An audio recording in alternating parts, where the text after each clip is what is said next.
Está no ar Comunica Psi. Bom dia! Está no ar o programa Comunica Psi, que é transmitido pela Star Rádio, com a iniciativa dos alunos de Psicologia do Centro Universitário Estácio do Ceará. Nosso programa tem como objetivo debater temas relacionados à prevenção de doenças e promoção à saúde. Eu sou a Tassiana, aluna do 10º semestre de Psicologia. Bom dia, eu sou a Suzane, também aluna do 10º semestre de Psicologia. A promoção de estratégias e ações de redução de danos voltadas para a saúde pública e direitos humanos deve ser realizada de forma articulada, inter- e intrasetorial, visando a redução dos riscos, as consequências adversas e dos danos associados ao uso de álcool e drogas, como também para pessoa, família e sociedade. A partir desse recorte sobre o que é redução de danos, retirado do site do Ministério da Justiça e Governo Federal, vamos conversar um pouco sobre redução de danos. Os convidados de hoje para essa conversa são Davi, farmacêutico e especialista em saúde mental e políticas públicas e dependência química, e trabalha há 10 anos com saúde mental. E Luma, psicóloga e especialista em saúde mental e políticas públicas, e trabalha há 5 anos com saúde mental. Olá, bom dia. Bom dia. Primeiro, eu queria agradecer o convite e salientar que é um tema importantíssimo que seja discutido, principalmente agora, onde as políticas estão sendo ameaçadas por novas leis, novas portarias, ou novos conceitos de saúde mental. E agradecer ao pessoal da Estácio, que está o tempo todo próximo do CAPS, fazendo trabalhos em conjunto, principalmente com relação à ressocialização ou essas práticas de redução de danos. Parabéns ao Jesus, parabéns aos alunos. E vamos começar, né? A primeira pergunta foi o que é redução de danos? Isso. Coisa bem básica. Quer começar? Quero.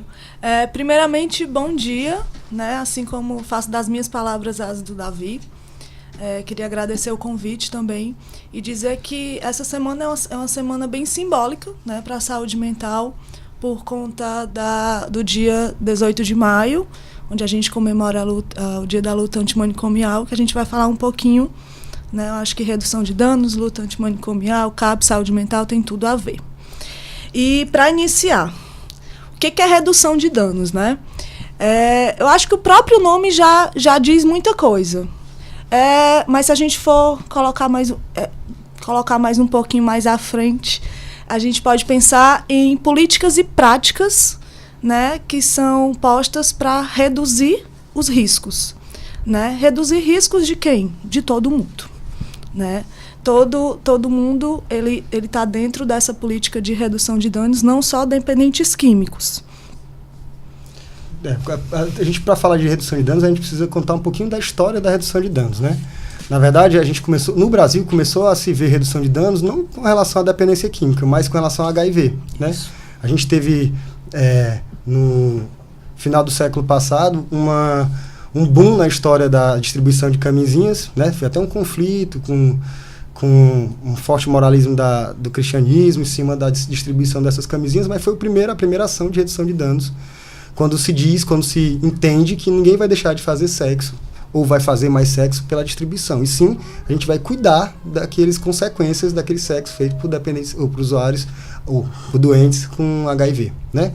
Depois, um pouquinho depois, a gente começou a copiar um pouco com relação à distribuição de seringas, cachimbo, o papelzinho, a gente chama de seda para o fumo, da Europa, porque a Europa já tinha começado a fazer a redução de danos distribuindo seringas para heroína, né? Na Inglaterra, no século XX. No século XX. E aí a gente meio que... o SUS, quando eu digo o SUS meio que entendeu como é que funciona isso por lá e trouxe para o Brasil.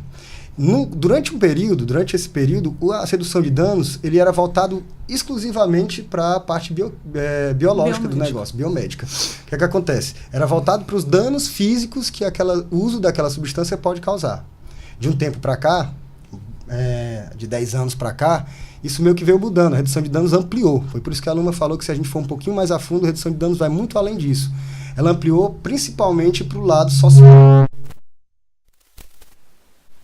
na sociedade. Isso. Né? Então, vamos pensar assim, o cara que faz uso de maconha na calçada de casa, e por conta do uso da maconha ser uma coisa discriminada pela sociedade, ele acaba apanhando muito, acaba sendo julgado lá fora. E quando a família entende que talvez seja mais saudável socialmente para ele fazer o uso dessa substância dentro de casa, protege ele de várias outras coisas. Isso é uma ação de redução de danos que não necessariamente envolve o biomédico, mas sim um problema social. Vou dar um exemplo mais fácil ainda, que é o do cara que deixou de estudar. Aquele cara deixou de estudar, começou a entrar naquele meio, e aí quando você começa a dar para ele a oportunidade de voltar aos estudos, ou voltar a trabalhar, ou voltar a fazer alguma atividade laboral, eu também estou reduzindo os danos sociais desse cara, né?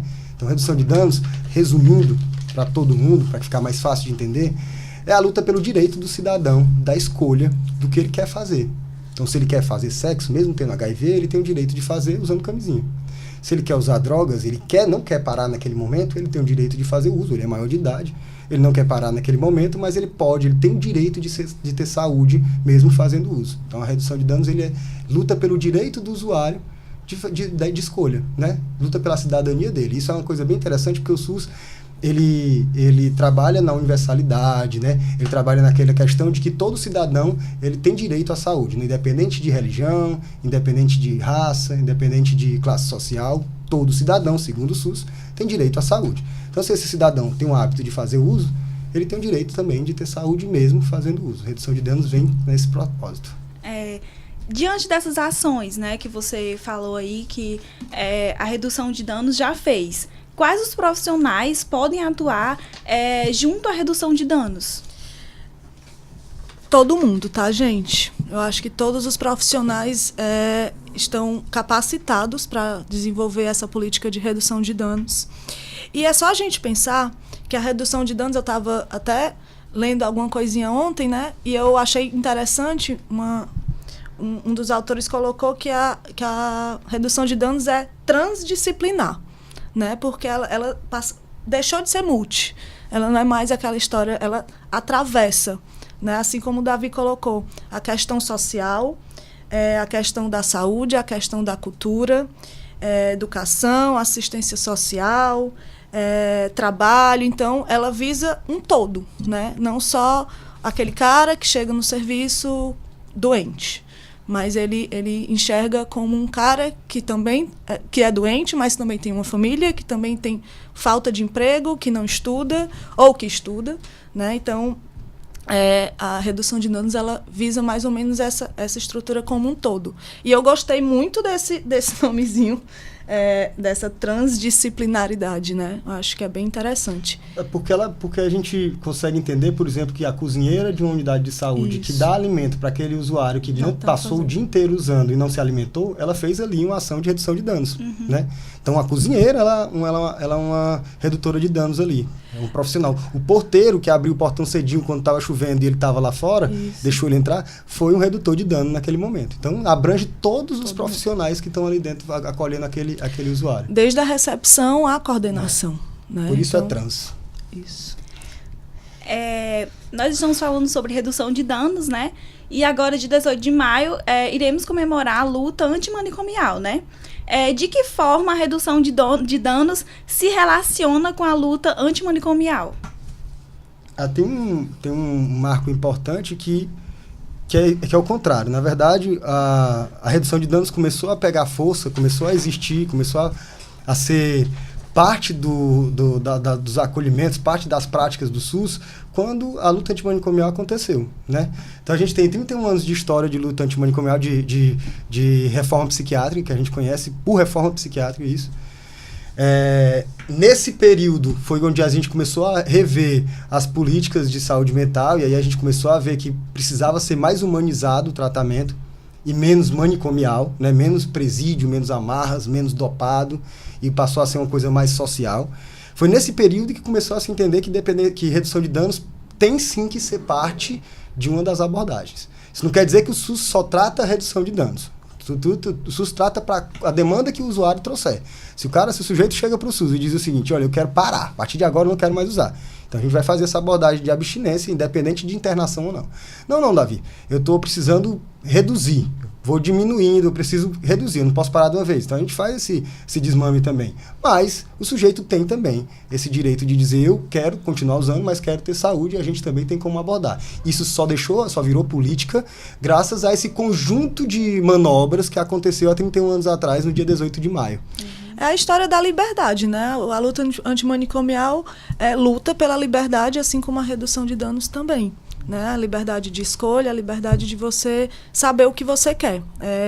Trabalhando sempre a questão da autonomia com eles, né? Para eles serem protagonistas da própria história. E não que uma pessoa venha e diga o que ele tem que fazer, que tem que ser assim ou assado. E vocês, redutores de danos, né? De que forma vocês podem atuar em relação ao uso das substâncias? O uso das substâncias, assim, é uma coisa... É bem complicada essa pergunta pelo seguinte. A nossa atuação não está bem ligada ao uso da substância, né? Uhum. Na verdade, o uso da substância é uma coisa bem individual. É dele, né? Dele. Na verdade, a nossa relação do redutor de danos está ligado a minimizar as consequências do uso. Então, por exemplo, vou dar um exemplo bem legal. Existe um programa chamado Consultório na Rua, né?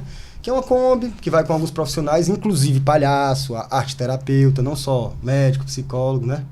E eles abordam, muitas vezes, o usuário na rua em momento de uso, né? Naquele ritual, que a gente chama ritual de uso, naquele momento de uso.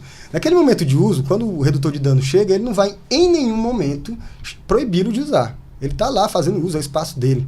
Talvez o redutor de dano chegue naquele momento para dar para ele outras possibilidades para ele continuar fazendo uso de maneira saudável. Vou dar um exemplo bacana. Às vezes a gente chega numa roda de cachaça. Não sei se vocês já ouviram falar, mas tem uma roda de 8, 10 pessoas, na maioria deles moradores de rua, e aí um deles compra a cachaça, bota no meio e eles ficam tomando em roda. Quando acaba, outro vai comprar. Quando acaba, outro vai comprar, e isso fica o dia inteiro fazendo uso. Quando o redutor de dano chega lá, ele não vai chegar, vocês estão bebendo demais, parem de beber. Não vai fazer isso não. Ele vai levar uma garrafa d'água e vai dizer, olha, para cada 200 ml que vocês beberem disso aqui, quer dizer, para cada 4 dedos que vocês beberem disso aqui, toma um gole d'água, toma um copinho d'água. O cara vai dizer, não vai diminuir minha lombra. Não, vai não, é só água.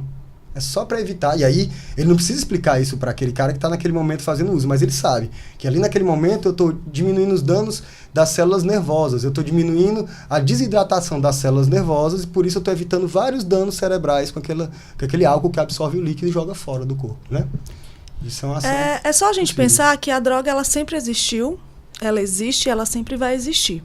Né? Então, a intenção dos profissionais não é, como o próprio Davi disse, não é ir lá chegar e dizer, pare de usar. Não é isso, é junto com o paciente, né? E a gente pode trazer um pouquinho do projeto terapêutico singular, né? Que é o que a gente faz no CAPS, que é a história de que cada um tem o seu tratamento, cada um tem uma forma de viver.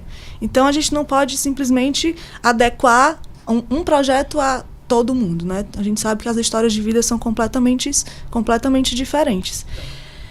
É isso. O que a gente fez agora cedo, né? A gente fez, para quem está ouvindo agora, a gente fez de manhã cedo um cortejo com um grupo de percussão do CAPS, com batuqueiros da Liberdade. Então, só o que a gente fez ali já é uma ação de redução de danos. Enquanto aquelas pessoas que estavam com a gente ali tocando estão fazendo esse som aqui com a gente essa manhã, eles não estão fazendo uso, né? Então eles estão ocupando a cabeça deles e naquele momento eles não estão fazendo uso de substâncias psicoativas. Nem o remédio, vale ressaltar, né? Vocês citaram, né, como exemplo de substância, o álcool. Mas, assim, a redução de danos, ela funciona com todo tipo de droga, legal e ilegal? Essa pergunta eu achei muito legal, cara, porque... Na verdade, a redução de danos ela não é uma abordagem com relação à droga. Isso. Então, ela não tem muito a ver com a droga que ele usa. Independente de ser lícita ou ilícita, não tem a ver com a droga, mas sim com as demandas dele. Quais são as dificuldades? Exatamente. Né? A Luma acabou de falar de projeto terapêutico singular.